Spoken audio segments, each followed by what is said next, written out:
This is an ABP Life podcast. Hi guys, you're listening to Cracking Conversations on ABP Live Podcasts with me, Niharika Nanda. It is a podcast where we talk to some really amazing people and make some cracking conversations. And today we have a very special guest with us. A guest who has worked multiple years in his life and has achieved so much that even you will be shocked to hear about it all. So I would like to welcome Mr. B. Singh with me here. Thank you, Niharika. Sir, how are you? I'm good. So, Mr. Singh has a very fascinating life story. I will give you a brief introduction to it. So, he comes from a very humble background, from a farming family, but he had big dreams, and I am going to tell you how. So, his dreams started turning into reality the day he entered IIT BHU with all of his hard work, and that was just the start of a fantastic story.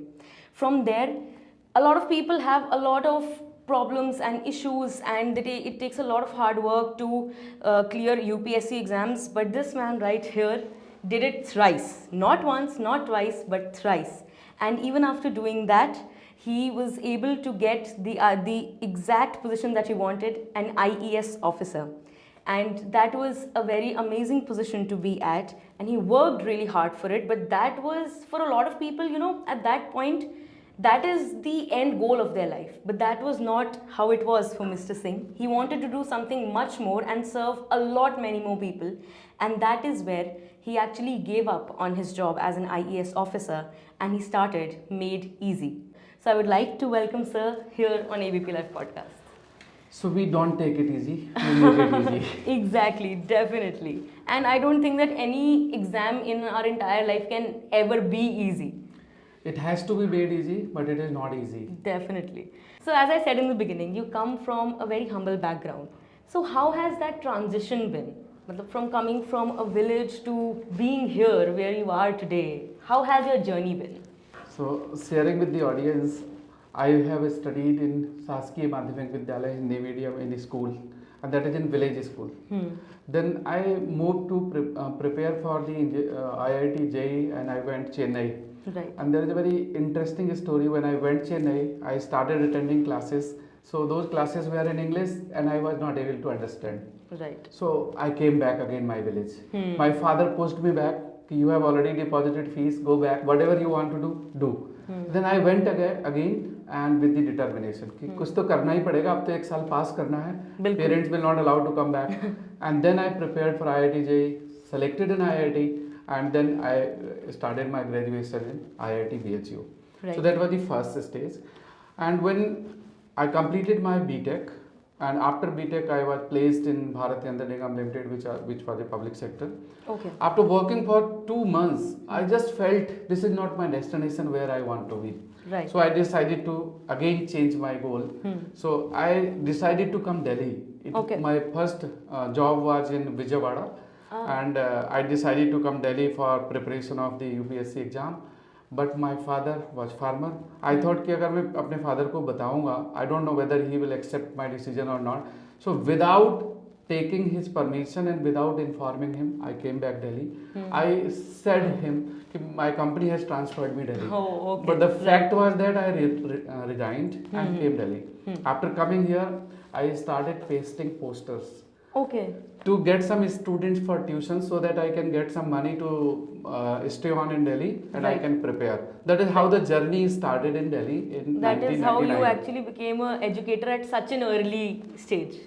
So that definitely, that was amazing learning at that moment of time ki when you have to study, you have to prepare, you have to earn, and at the same time you don't want to be burden on parents. Exactly. So that gave me skills of the teaching, which was beginning from the tuition. Right. And gradually then I was selected for IES 3 times, as you mentioned, and I worked for 1 year in Central Engineering Services Group 1 Government of India job. But then I realized that I am a good teacher, so I should continue my passion of teaching. Right. So I resigned from the services and then I started teaching, and that Made Easy was founded in the year 2002. So from 2002, formally it was founded in 2002. Informally I started from 99. Okay. So 2002 to 2022. Two It's decades. 2 decades. Complete decades. So it has been full of effortful and a journey towards making civil servants and engineering servants for the nation. So we never take it easy. We always make it easy. And ये बात कितनी समझने वाली है that एक छोटी सी चीज़ जो आपने सिर्फ कुछ अमाउंट अर्न करने के लिए की थी that would have helped you, एक छोटा सा ट्यूशन जो आपने शुरू किया था, जो आप उस टाइम सोच भी नहीं सकते कि थे कि that is what will be your ultimate career. This is very inspiring because when I started my tuition just for survival and that became passion. Right. कई बार क्या होता है हम अपनी स्किल्स को तभी समझते हैं जब हमें अपॉर्चुनिटी मिलती है. बिल्कुल, और बिल्कुल. when we are forced to perform. तो that for me it was an essential and forceful situation कि मुझे तो करना था क्योंकि Right. survive करना था दिल्ली में. बिल्कुल. When I started teaching, my students got better rank than what I got. हाँ. So that inspired me कि my students are getting selected. UPSC is such a prestigious examination and Right. UPSC में select होना आसान नहीं है. बिल्कुल. Lakhs of students are appearing और उसमें से top 10 में रैंक ले आना all over India में it was a great achievement. It is definitely. मतलब कितने कितने लोग सालों साल प्रिपेयर करते रहते हैं and still they don't get the results that they want. And I can't even imagine कि कितना मुश्किल होता होगा उस ब्लो को लेना कि इतना काम करने के बाद भी हम कुछ नहीं अचीव कर पाए. That's true. But what I believe that every student has that skill which is required. Nobody is lacking those skills. What is important? They are not able to explore their skills and they are not able to nourish their skills. Right. If they are given a good direction, good guidance, and they follow the good planning, good strategy, they can do it. Definitely. So at Made Easy, we focus on building the personality of a student from a common person to a topmost person. So sir, since you just mentioned Made Easy, can you tell us a little about it? And Made Easy, the name is very catchy. So is there a story behind it? In today's world, everything is made difficult. Yes. So we decided to make easy.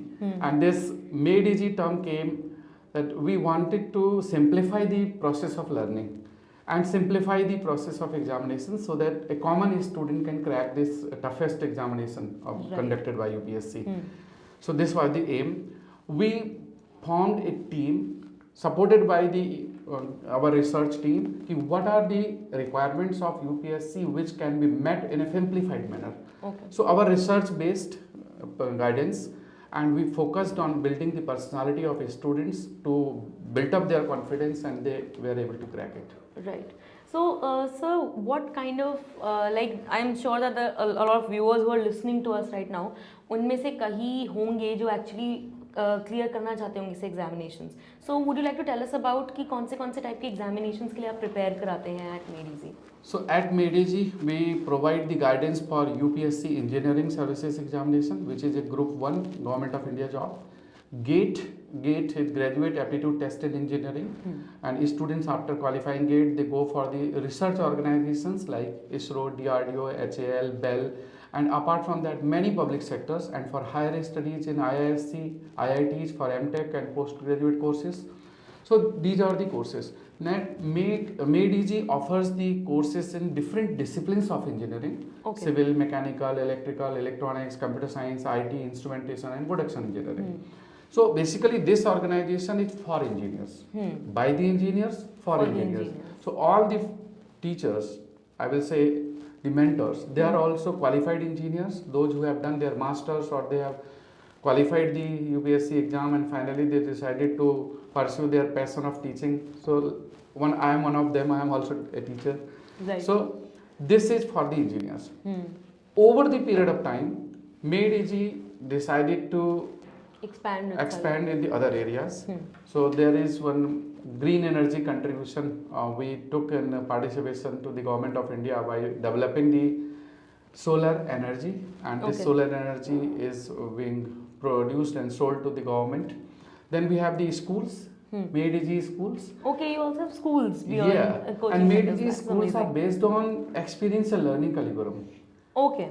Experiential learning is like we don't want to make them an IIT or NIT engineer, but we want to employ the IITian and NITians. Okay, that is a So great the children part. they will learn the skills which will make them self-employed. Okay. And the self-employment will be the task, and they will pursue their own setups, they will participate in startups, and that is what the aim is. And I think sir ये बहुत ज़्यादा important है because we all learn skills but आज के time में startups जितना grow कर रहे हैं नो वन एक्चुअली टीचर्स अस कि स्टार्टअप स्टार्ट कैसे करना है. कोई नहीं बताता कि कैसे अपना बिजनेस स्टार्ट करो, कोई नहीं बताता कि फर्स्ट 10 स्टेप्स क्या होते हैं. सो अगर आपके स्कूल्स एक्चुअली बच्चों को ये एजुकेशन प्रोवाइड कर रहे हैं तो ये बहुत ही अच्छी बात है.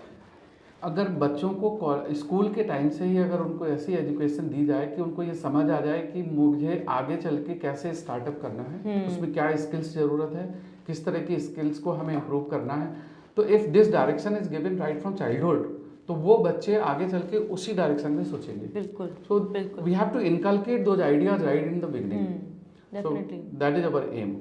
सो सर जैसे आपने स्टार्टअप की बात की, सो ऐसे कौन सी बेसिक चीज़ें हैं कुछ जो एक स्टूडेंट को पता होनी चाहिए अगर वो आगे जाके अपना स्टार्टअप स्टार्ट करना चाहता है तो?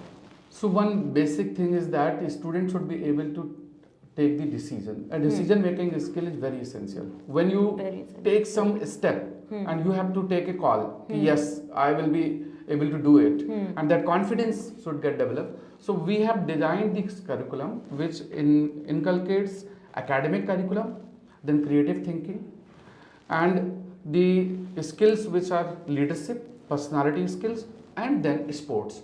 Our Okay. campuses are integrated with the sports curriculum because mental strength and physical strength both are needed when you want to do something different and something extra. Right right. So sports also we have integrated because अधिकतर स्कूलों में क्या होता है, they will keep on teaching physics, chemistry, mathematics, Right, English, right, Hindi, right, right. but students are not learning those skills which are required to be successful in life. Exactly.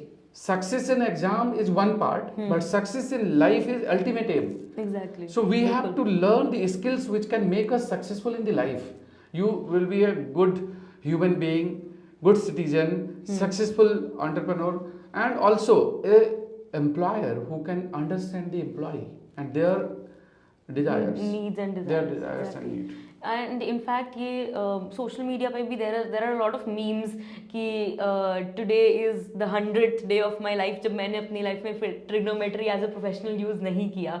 So that exactly proves your point कि life में वो चीज़ें सीखने भी बहुत important है जो आगे जाके आपका स्किल ऐसे डेवलप करे that you can have real life experiences and you can actually use them in your professional life. Exactly. Actually life में कभी कभी ऐसे मोड़ आ जाते हैं जब आपको किताबी ज्ञान यूजफुल नहीं होता. नहीं होता. उस समय जो एक्सपीरियंशियल लर्निंग है, जो आपकी मेंटल स्ट्रेंथ है, जो क्रिएटिविटी है, वो काम आती है. बिल्कुल. तो ये आपको धीरे धीरे डेवलप करना होता है अपनी पर्सनालिटी में. This is not something which will come in parachute and you can learn it. Exactly. ये आपकी टेक्स्ट बुक में लिखा हुआ नहीं आएगा कि जब ये प्रॉब्लम आएगी तो ये उसका सोल्यूशन है. वो चीज़ आपको सीखने के बाद, समझने के बाद ही, काम करने के बाद ही समझ आती है. तो sir as you mention and initially जब मैंने भी ये बात बोली, when you left your job as an IAS officer, वो एक बहुत ही टफ डिसीजन रहा होगा बिकॉज आपने इतनी मेहनत की थी to reach to that point. So वो डिसीजन लेना कैसा वो था, कैसी फीलिंग थी? Frankly speaking Niharika, it was very tough. मेरे लिए टफ इसलिए था क्योंकि पेरेंट्स का एक ड्रीम था कि बेटा क्लास 1 गवर्नमेंट ऑफ इंडिया के जॉब में जाए. And I got selected. Coming from a farming background, having the background of agriculture, it was not easy to leave this job. Definitely. But लोग कहते हैं ना कि अगर आप अपने अंदर झांक के देख लो, अगर आपको समझ में आ जाए कि मैं इस काम के लिए फिट हूँ, तो फिर उसकी मैं पीछे मुड़ने की जरूरत नहीं है. बिल्कुल. So I explored my ability of teaching, and I enjoyed teaching when I was parallelly preparing for the civil service. Right. तो उस पीरियड में मैंने अपने आप को एक्सप्लोर कर लिया, पहचान लिया, अपनी स्किल्स को एक्सप्लोर कर लिया, एंड आई थॉट कि let us take a chance, leave this job, take a chance. If I would not be successful, I will write again this examination, I will do it again. ये dedication बहुत बहुत ज़्यादा ज़रूरी है और बहुत लोगों में नहीं होती, वो आ ही नहीं पाती. मेरा एक और सपना था, I wanted to be IAS. Okay. तो IAS तो मेरा हो गया. I was successful 3 times. IAS जो सिविल सर्विसेज एग्जाम है उसको भी मैंने लिखा 2002 में, 2003 में. अनफॉर्चुनेटली मेरा फाइनल सिलेक्शन नहीं हुआ. अच्छा. इनिशियल स्टेजेस क्लियर होने के बावजूद फाइनल स्टेज में नहीं हुआ. I was disappointed. फिर मैंने सोचा कि चलो मैं तो नहीं कर पाया, लेकिन मैं अपने स्टूडेंट्स को IAS बनाऊंगा। And over the period of time I conceive the idea of establishing the centre for the civil services coaching. Okay. And that is how the next IAS was founded. Okay, that So- is also a part of Made Easy, but as a different institution. Right. So Made Easy group have different institutions. We have a school, so we have the engineering services and GATE coaching, and now we have the civil services coachings also. Online and offline both kind of courses are offered, and it is one of the most preferred institute now for civil services. In just a span of 5 years, it has gained a very good name. We have very strong curriculum which matches to the requirements of the UPSC. Right. And next IAS is a next generation institute for civil services. Definitely. Many civil servants who have studied with us now are working for the nation. Many are posted in UP, MP, Rajasthan and many states.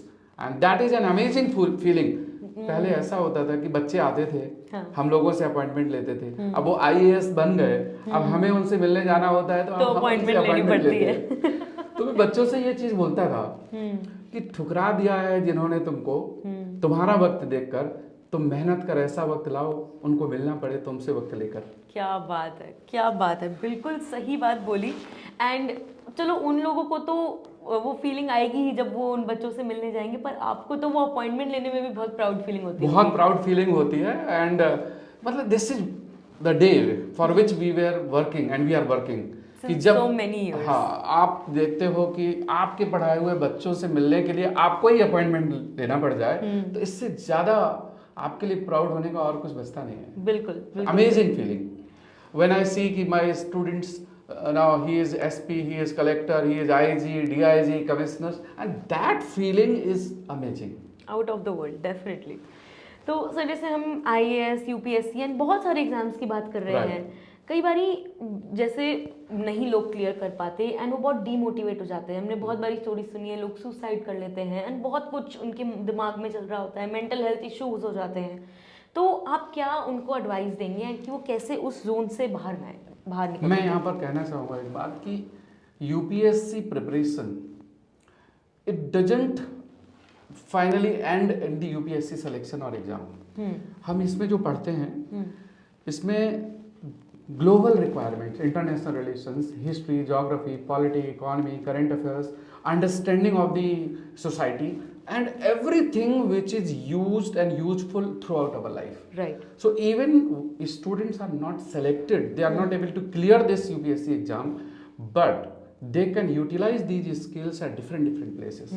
आज देखिए authorship, bloggers, teachers, writers, they are all the UPSC aspirants, and many of the UPSC aspirants are now successful political activist. Many, क्योंकि जो वो पढ़ते हैं ना उससे उनका कॉन्फिडेंस डेवलप होता है। बिल्कुल। अभी आपने देखा कुछ समय पहले जो गवर्नमेंट ऑफ इंडिया का बिल था, एग्रीकल्चर बिल, उसको लेकर के किसानों ने आंदोलन किया, बट एक्चुअली कि वो एग्रीकल्चर बिल फार्मर्स को कैसे इम्पैक्ट करेगा, उसके क्या फायदे हैं क्या नुकसान, ये हम लोग नहीं समझ पाते। बट अगर किसी ने UPSC की तैयारी की है, उसने इकोनॉमिक एनालिसिस किया है, एग्रीकल्चर को पढ़ा है, इंडिया का और फॉरेन ट्रेड के बारे में जाना है, तो वो समझ सकते हैं। उनको डिफरेंस समझ आएगा, उनको क्लैरिटी होगी कि एक्चुअली ये प्रोटेस्ट हो क्यों रहा है, क्यों हो रहा है, इसके क्या कॉन्सिक्वेंसेस है, ये होना चाहिए था या नहीं होना चाहिए था, अगर हुआ, अगर बिल्स को रिपील किया गया, गवर्नमेंट ने डिसीजन लिया तो उसके क्या कारण है।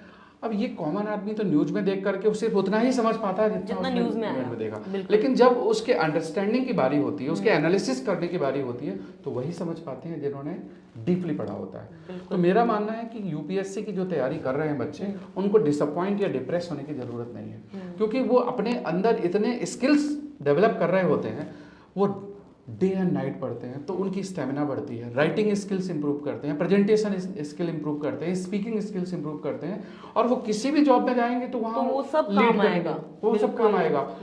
और आजकल इतनी अपॉर्चुनिटीज आ गई हैं, सेल्फ एम्प्लॉयमेंट भी है, किसी आप प्राइवेट ऑर्गेनाइजेशन में, कॉर्पोरेट सेक्टर में, या मल्टीनेशनल कंपनी में, या फिर पब्लिक सेक्टर्स में जा सकते हैं। और UPSC में अभी कुछ चेंजेस देखने को मिल रहे हैं कि जैसे आपका UPSC में इंटरव्यू दिया, अगर आपका सिविल सर्विस में नहीं हुआ, तो there are many public sectors and state governments जो जिन्होंने इंटरव्यू दिया उनको डायरेक्ट बुला लेते हैं अच्छा, विदाउट एनी फर्दर एग्जाम। तो ये उसके एडिशनल एडवांटेजेस हैं। तो मेरा तो मानना है कि UPSC preparation should be A national hobby. बिल्कुल नेशनल हॉबी मैं इसलिए कह रहा हूँ क्योंकि जो लर्निंग होती है वो लर्निंग आपको दूसरे लोगों से डिफरेंशिएट कर देती है। बिल्कुल। And you become successful because you have acquired different skills, इसलिए आप सक्सेसफुल होते हैं। तो वो स्किल आपका कहीं नहीं जाता, वो स्किल, वो पढ़ाई जो आपने की है आप उसी को किसी और तरह यूज कर सकते हैं। बिकॉज जैसे सर ने कहा, अल्टीमेट गोल यूपीएससी क्लियर करना नहीं है, अल्टीमेट गोल है लाइफ में सक्सेसफुल इन द लाइफ। और वो सारी नॉलेज, वो सारी प्रैक्टिस जो आपने इतने सालों की है वो आपकी कहीं ना कहीं जरूर काम आएगी। सो डिप्रेस होने से अच्छा, एकदम उम्मीद छोड़ देने से अच्छा उसको कहीं और यूज करें। मैं अपनी एक बात बताता हूँ। 2003 में मैंने जब सिविल सर्विसेज का एग्जाम लिखा, मेरा नहीं हुआ, आई वॉज ऑल्सो डिसअपॉइंटेड। बिल्कुल। और then I continued my passion of teaching using those skills which I learn during preparation. उन्हीं स्किल्स को आगे इम्प्रूव करा। बिल्कुल। 2003 से 10 साल बाद आई रियलाइज्ड कि thanks I was not selected. I was thankful to God कि आई वॉज नॉट सेलेक्टेड।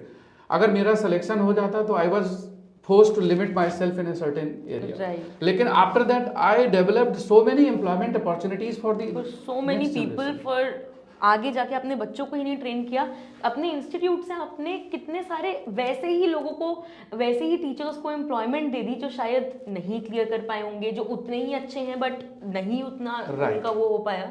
तो आपने ही अपने आपको सेल्फ एम्प्लॉयमेंट देके कितने सारे लोगों को एम्प्लॉयमेंट दे दी। सिलेक्शन में और फेलियर में बड़ा एक हेयर लाइन डिफरेंस है। आपके 5 मार्क्स ज्यादा हैं तो आप लिस्ट में आ गए, बिल्कुल। अगर आपके 5 मार्क्स कम है आप लिस्ट से बाहर हो गए। बट उसका मतलब ये नहीं कि दोनों की पर्सनालिटी या ज्यादा डिफरेंस उनकी स्किल्स में है। It may be something which you made mistake और इट कुड नॉट ट्रिगर, या फिर कई बार वैकेंसीज कम होती हैं तो लिमिटेशंस है। बट पर्सनालिटी जो प्रिपेयर करते हैं उनकी भी अच्छी है। बिल्कुल। तो जब 2003 में मेरा नहीं सिलेक्शन हुआ, आई वॉज डिसअपॉइंटेड। और 10 साल बाद जब मैंने देखा कि मेडीजी has grown up, now we are present in Delhi, Bhopal, Jaipur, Hyderabad, Lucknow, Bhubaneswar, Kolkata, Pune, and in Delhi also we have the 7-8 centers, next IIS Delhi and Bhopal, and schools also. Today I feel that कि I should be thankful to God that I was not selected in civil services, but I should be thankful to the God that who God selected inspired me to prepare for the civil services. Yes. So the preparation for civil services and the preparation for engineering services, that became me the tool of success in the life. Definitely. So sir, it's been 2 decades जब से आप पढ़ा रहे हैं बच्चों को IAS officer बनने के लिए, एंड बहुत कुछ, जितनी आपने ये सारी जॉब्स बोली, सो कुछ ऐसे मंत्रास या कुछ ऐसे पॉइंट्स जो हमेशा बच्चों को दिमाग में रखने चाहिए जब वो ऐसे एग्जाम्स की प्रिपरेशन करना चाहते हैं, क्या आप उनको बताना चाहेंगे कुछ? If you want to select and you definitely want to get selected, then one has to start from scratch. कई स्टूडेंट सोचते हैं ये तो मुझे आता है, ये तो हम कर लेंगे, तो वो जो ओवर कॉन्फिडेंस है ना, वो एग्जाम में फिर हैम्पर करता है। बिल्कुल। So one should start as a fresh, बिल्कुल बेसिक से स्टार्ट करिए। And second is understanding of the exam. जिस एग्जाम को आप क्रैक करना चाहते हैं, जिसको लिखना चाहते हैं, उसकी understanding deepest possible, eligibility, qualification, cut off, highest marks, difficulty level, type of pattern of the examination, when this exam will be conducted, then syllabus, out of that syllabus which is scoring, which is not scoring, then previously top rankers, their videos. So understand this exam. Overall अच्छे से मतलब वही है कि अगर आप exam को examine कर लोगे, हाँ, तो फिर आप उसका इलाज कर पाओगे। सो एग्जाम को एग्जामिन करना है, आपको अंडरस्टैंड करना है। अब थर्ड नंबर पर आता है source of study. So best sources are needed. Too many sources are not needed. You cannot read 5 books for one particular subject. But a best book, if you can read 5 times, it will be more productive. Yes, so the best source is required. Limited sources are required, but read as much as possible, many times, and the best source. So the source हो गया. Fourth number I will say is the planning, strategy. There may be resources, but if you are not using those resources appropriately, आपको उन resources को बहुत अच्छी तरीके से use करना है। उन resources को कैसे यूज करेंगे, इसकी प्लानिंग करनी होती है। तो आई ऑलवेज सजेस्ट स्टूडेंट्स की 3 तरह की प्लानिंग करो। पहला तो एक आपकी ओवरऑल प्लानिंग हो, जो पूरे साल को आपको क्या करना है, कैसे पढ़ना है। Second is subject wise plan, कि हर सब्जेक्ट का एक अलग कैरेक्टर होता है। आप हिस्ट्री पढ़ेंगे, अलग तरीके से पढ़ना पड़ेगा, मैथमेटिक्स पढ़ेंगे, अलग तरीके से पढ़ना पड़ेगा। So you have to plan according to the subject. And third is daily plan. Daily plan is very essential. आज के समय में हम देखते हैं कि बहुत सारे स्टूडेंट सोशल मीडिया में ही 3-3, 4-4, 5-5 घंटे लगा देते हैं अननोइंगली। मतलब हम टाइम ही इतना बढ़ चुका है सबका। हाँ, हम चेक करने जाते हैं स्टेटस और वहां से फिर डाइवर्ट हो जाते हैं। और स्टूडेंट लाइफ में तो इतना क्यूरियोसिटी होती है कि कुछ भी नया दिखता है तो लगता है इसको सीख लें, बट वी फॉरगेट कि हमें जो चीज सीखनी चाहिए हम उसकी बजाय कुछ और सीख रहे हैं। इसलिए डिसिप्लिन चाहिए और उसकी प्लानिंग अच्छी करनी होगी। तो जो 24 आवर्स की प्लानिंग है कि आपको कितने घंटे पढ़ाई में देना ही देना है, क्योंकि जो स्टूडेंट फेज है, जो एक स्टूडेंट लाइफ है, दिस इज लाइक ए तपस्या। आपको 2-3 साल इसमें अच्छे से अपने आप को प्लान करना होता है, डिसिप्लिन रहता होता है। तो ये 4 चीजें हो गई। और लास्ट में मेरा कहना है कि प्रैक्टिस, रिहर्सल। प्रैक्टिस और रिहर्सल के थ्रू आपको अपने वीकनेसेस आइडेंटिफाई करना है and you have to learn from those weaknesses. Speed कैसी है आपकी, कहीं क्वेश्चन आप अटेम्प्ट करते समय गलतियां ज्यादा तो नहीं कर रहे हैं, या आपकी स्पीड इतनी कम है कि आपके क्वेश्चंस पूरे अटेम्प्ट नहीं हो पाएंगे, या ऐसा भी हो सकता है कि आप कॉम्प्लेक्स क्वेश्चन में फंस गए और आपके पास समय नहीं बचा, बाकी क्वेश्चन पेपर रह गया। इसलिए उसकी रिहर्सल और practice, so that in final exam you will not make such mistakes. So these are the 5 things which I feel that these are very essential if you want to crack it. And इसमें I think आपने सब कुछ ही cover कर दिया, चाहे वो subject हो, चाहे वो प्रैक्टिस हो, चाहे वो पूरी अंडरस्टैंडिंग एक चीज़ की आपने पूरी क्लैरिटी दे दी। तो आई थिंक ये बहुत इंपॉर्टेंट चीज़ है। ये एक मंत्र अगर आप बना लें इन 5 चीज़ों को दिमाग में रख के, तो you can definitely crack any exam that you want to. Definitely I agree with your thoughts कि nothing is impossible and nothing is difficult. और सक्सेस कि बहुत सारे स्टेजेस हैं। कई बार हम सोचते हैं हमारा एक एग्जाम में हो गया, I am successful, but from there you start looking on the next height. Right. अब जैसे कोहरे में हम चलते हैं ना, हमें सिर्फ 100 मीटर दिखाई देता है। बिल्कुल। जब हम आगे 100 मीटर चलते हैं तो अगले 100 मीटर का और दिखाई देने लगता है। तो प्रिपरेशन ऐसा ही है, पहले आप स्टार्ट करिए, जब आप थोड़ा आगे बढ़ोगे तो आपको अगली मंजिल दिखाई देने लगेगी, फिर और आगे आप बढ़ोगे तो एक अगली मंजिल। तो एक ये हरिराम पांडे जी की एक वर्ड है ये, तो वो बोलते हैं कि चढ़े हिमालय की चोटी पर आगे और चढ़ना है, और हमें हिमालय के ऊपर एक नया हिमालय गढ़ना है। सो मतलब there is no end of learning, you have to keep on adding more and more new heights and new achievements, and that is what is the success in the life. If you stop कि I have reached at the highest level, it means you will start coming down and someone is moving up. Right. आपको अपने लिए नए goal set करते रहना at every stage of life बहुत ज़्यादा important है। Very important, very important. मतलब हर स्टेज पे आपको कुछ नया करना होता है। बिल्कुल। When we have 140 crore population of India and you want to be in top 0.1%, तो आपको differently करना पड़ेगा। मतलब that common method will not work. Definitely. An exclusive method is required. बहुत ज़्यादा ज़रूरी है, एंड वो एक्सक्लूसिव मेथड मेहनत करके, हार्ड वर्क करके और अपने गोल्स सेट करके ही होगा। मैं एक चीज़ ऐड करना चाहता हूँ कि कोई ज़रूरी नहीं है कि हर बच्चा कोचिंग ले, सेल्फ स्टडी करके हो सकता है, लेकिन वो कमिटमेंट चाहिए जो कमिटमेंट आपको एग्जाम मांग रहा है। बिल्कुल। तो अपने आप का एक सेल्फ डेडिकेशन अगर है तो any exam can be cracked. आप एग्जाम क्रैक नहीं कर पाओगे तो you will become fit for the equivalent other job, आप कुछ ना कुछ अच्छा कर लोगे। बिल्कुल। It was really great talking to you mister Singh, and मतलब एक अलग ही लेवल का इंसाइट मिला into the entire idea of success. जैसे कि आपकी अपनी स्टोरी भी वैसी है कि बहुत लोग सोचेंगे मैंने आईएएस क्रैक कर लिया तो बस मेरा ड्रीम कम ट्रू हो गया, बट उसके बियॉन्ड भी बहुत कुछ है और वही समझने की बहुत ज़रूरत है हमको। कोई भी काम छोटा नहीं होता, ना कोई काम बड़ा होता। बिल्कुल। मैं जब एक बार पोस्टर लगा रहा था अपने लिए, तो किसी ने मुझे पूछा कि मुझे भी 1000 पोस्टर लगवाना है, कितने पैसे लोगे? So he might have thought कि I am a street boy pasting the poster for someone, and I had no answer. अगर मैं उससे बोलता कि मुझे इतने पैसे चाहिए तो that was not my aim, और मैं उसको ये बोलता कि मैं अपने लगा रहा हूँ तो ये मेरे लिए बड़ा मुश्किल था कि कैसे अपने आप को डिफेंड करूँ। बट मैंने उसको इंट्रोस्पेक्ट किया, मैंने उससे कहा कि आप अपना नंबर दे दो, I will get back to you. That was the only answer which I gave. और मैंने अपने पोस्टर लगाए। फाइनली जब मैं वापस आया तो मैंने कहा कि काम तो अपना ही है ना, अपने लिए लगा रहे हैं, ठीक है पोस्टर लगा रहे हैं, क्या फर्क पड़ता है, लगा देंगे। So that journey from scratch. मतलब कई बार स्टूडेंट सोचते हैं हमारे पास पैसे नहीं है, पढ़ाई कैसे करेंगे। मुझे लगता है पैसे नहीं है तो क्या हुआ, आप मेहनत तो कर सकते हो, बिल्कुल आप एफर्ट कर सकते हो। आपके पास खुद पैसे नहीं है, आप पैसे कमा तो सकते हो। And today there are multiple opportunities. Online teaching कर सकते हैं, गाइडेंस कर सकते हैं, कंसल्टेंसी कर सकते हैं, ग्राफिक डिजाइनिंग कर सकते हैं, apart from that blog writing कर सकते हैं, सोशल मीडिया में मॉडरेशन का काम कर सकते हैं। So there are multiple opportunities today if you want to learn, there is no dearth of. अगर आपके पास एक बेसिक स्मार्टफोन भी है तो आपने जितनी चीजें बोली वो सब ऑनलाइन एक स्मार्टफोन के थ्रू भी की जा सकती है। सिर्फ आपने स्मार्टफोन की बात की, phone is a tool for success. कई लोगों के लिए डिस्ट्रैक्शन हो सकता है, but for us it is a tool. मैं स्टूडेंट्स को बताता हूँ कि जब आप पढ़ रहे होते हैं और जब भी आपको कोई डिफिकल्ट क्वेश्चन मिले, आप उसकी फोटो क्लिक करके डाल के रखो। कभी ना कभी तो आप टीचर से मिलोगे ना, आज 2 दिन बाद 6 दिन बाद, उस दिन आप पूछ लो। आपने अपने नोट्स बनाए, उसमें से माइक्रो नोट्स बनाइए। माइक्रो नोट्स छोटे छोटे लिख करके उसकी इमेजेस ले करके आप गैलरी में डाल लो मोबाइल फोन में। कभी आप मेट्रो से ट्रैवल कर रहे हो, क्लास में जल्दी पहुंच गए, या आप कहीं से जा रहे हो, आप अपना मोबाइल खोलो और आप उन चीजों को रिवाइज करो। बाकी लोग फेसबुक में लगे होंगे, आप अपने फोन पर पढ़ाई कर रहे होंगे।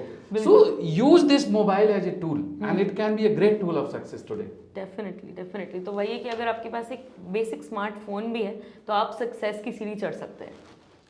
Definitely. Success is all about the consistent efforts. If you can keep on making your efforts, nobody can stop you from being the successful person. Definitely. Thank you so much, Thank you Mr. so Singh, much. for being with us today on ABP Live podcast. आपसे बात करके बहुत insights मिली और बहुत अच्छा लगा। Thank you so much. For me, it is an honor to be part of this show. Thank you so much. Thank you.